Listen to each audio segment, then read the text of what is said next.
कालच मित्रांनो मी नवरा माझा नवसा 2 या चित्रपटाचा ट्रेलर रिव्ह्यू केला आणि परत आता 2 दिवसाच्या अंतरानंतर जवळपास चित्रपटाचं एक गाणं देखील रिलीज करण्यात आलेलं आहे। गाण्याचं नाव आहे बघा सुपारी फुटली, असं गाण्याचं नाव आहे। तसंच चित्रपटाचं जे गाणं आहे ते फुटलेलं आहे मी असं म्हणेल।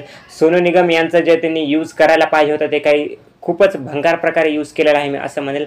कारण की गाण्याचे जे लिरिक्स आहेत तेच अगदी मला एकदम कडूशे वाटलेले आहेत, बरोबर वाटलेच नाही बघा।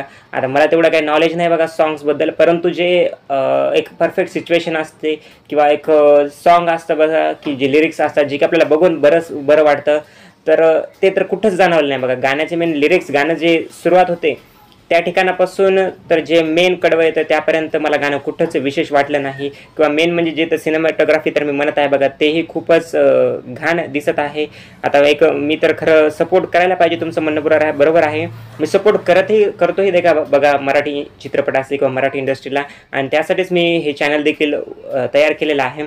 परंतु असा कंटेंट येत असेल समोर तर तुम्ही सांगा मी काय बोलवं काय नाही। मी स्वतःच नाही, मी स्वतः त्या ठिकाणच्या कमेंट्स देखील वाचला गाण्यामधील, तर प्रेक्षक देखील नाराज आहेत, म्हणत आहेत की 19 वर्षानंतर जर एखादा आपण चित्रपट आणलो तर हे असा आणावा का। सचिन पिळगावकर सरांकडून तरी अशी अपेक्षा नव्हती, असे कमेंट्स जे आहेत ते येत आहेत। त्यामुळे मी तरी डिसअपॉइंट होत आहे बघा जशा प्रकारचा कंटेंट आपल्यासमोर येत आहे। सोनू निगम यांचा खरंच त्यांनी गैरउपयोग केला गाण्यामध्ये मी असं म्हणेल।